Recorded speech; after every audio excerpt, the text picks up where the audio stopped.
ममता बनर्जी जी चूंकि बहुत अभी सेंटिमेंट में है, सत्ता हाथ से जा रहा है, वेस्ट बंगाल की जनता उनके से दामन अपने को छुड़ा रहा है, तो वो प्रधानमंत्री, गृह मंत्री और किसी को वो कुछ बोल सकती है, उनके लिए फ्रीडम है।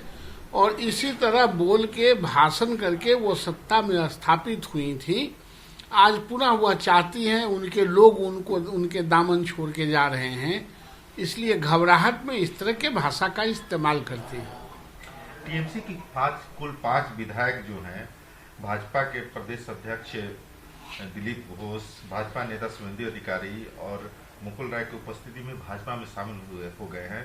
इसमें से टीएमसी के विधायकों में सोनाली गुहा, दीपेंदु विश्वास, रविंद्रनाथ भट्टाचार्य, जाटू लाहिड़ी और सबसे बड़ी बात है कि टीएमसी से उम्मीदवार बनाए जाने के बावजूद भी हबीबपुर की सरला मुर्मू जो है भाजपा में शामिल हो गए। देखिए, मैं बार बार कह रहा हूं कि वेस्ट बंगाल की जनता और वेस्ट बंगाल के विधायक और उनके नेतृत्व में काम करने वाले नेतागण, वो सब उनसे मुक्ति चाहते हैं।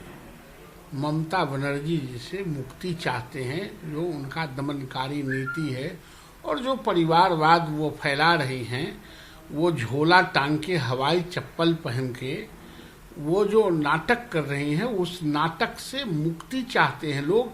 और मैं समझता हूं कि ममता जी को छोड़ के लगभग लोग उनसे मुक्ति चाहते हैं और भारतीय जनता पार्टी का दामन थामना चाहते हैं। अब भारतीय जनता पार्टी के ऊपर है कि कितने लोगों को अपने यहाँ समाहित कर पाती है पार्टी। सबको तो समाहित कर नहीं पाएगी, लेकिन जो मैक्सिमम लोग हैं उनको वो समाहित कर रही है। पेट्रोलियम पदार्थ के मूल्य को वृद्धि को लेकर के मामला संसद में उठा और इसको लेकर के हंगामे के बीच राज्यसभा दिन भर के लिए स्थगित कर देना पड़ा। स्वाभाविक है, जब पार्लियामेंट चल रहे हैं, लोकतांत्रिक संस्था है, प्रतिपक्ष के लोगों को यही काम है। जो प्रतिपक्ष में रहते हैं वही मूल्यों पर बात नहीं करते हैं, मूल्य पर जरूर बात करते हैं। सवाल इस देश में सिर्फ मूल्य पर बात करने का नहीं है, मूल्यों पर बात करने का है। और प्रतिपक्ष इससे अधिक कुछ कर नहीं सकता। पेट्रोल डीजल के दाम जब वहां बढ़ेंगे इंटरनेशनल मार्केट में, तो भारत में बढ़ेंगे ही। उसी के लिए तरह तरह के इंतजाम किए जा रहे हैं। प्रधानमंत्री जी और भारतीय जनता पार्टी की सरकार कई तरह के इथेनॉल वगैरह जो प्रोडक्शन करने की बात जो सोच रही है, वो इसीलिए कि जब इथेनॉल हमारा बढ़ेगा, प्रोडक्शन होगा, तो हम जो आज डॉलर खर्च कर रहे हैं, दुनिया के दूसरे देशों को जो हम डॉलर दे के पेट्रोल खरीद रहे हैं, डीजल खरीद रहे हैं, तो वो कम होगा और डॉलर का बचत होगा। उसी के क्रम में ये मूल्य बढ़े हैं। सुप्रीम कोर्ट ने कहा है कि 50% से ज्यादा आरक्षण पर फिर से जांच हो सकती है। राज्य और केंद्र शासित प्रदेशों को नोटिस भेजा।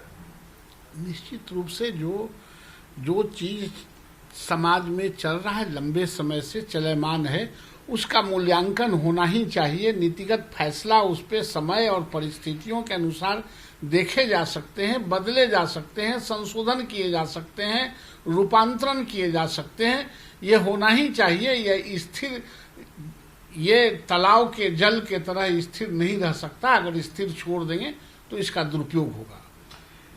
5 राज्यों में चुनाव को देखते हुए टीएमसी के लोकसभा के संसदीय दल के नेता सुदीप बंदोपाध्याय ने और राज्यसभा में संसदीय दल के नेता डेरेक ओब्रायन ने सभापति और चेयरमैन को, स्पीकर को पत्र लिख करके संसद का बजट सत्र रोकने का अनुरोध किया है, क्योंकि 5 राज्यों में चुनाव है। इसलिए राज्यों में चुनाव हो रहा है, देश में तो चुनाव हो नहीं।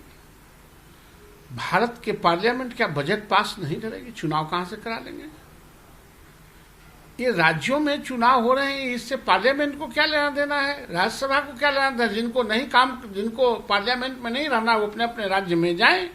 प्रधानमंत्री जी जा रहे हैं ना, अमित शाह जी जा रहे हैं ना, और लोग जा रहे हैं, यह भी जाएं। ये दोनों काम कैसे करेंगे?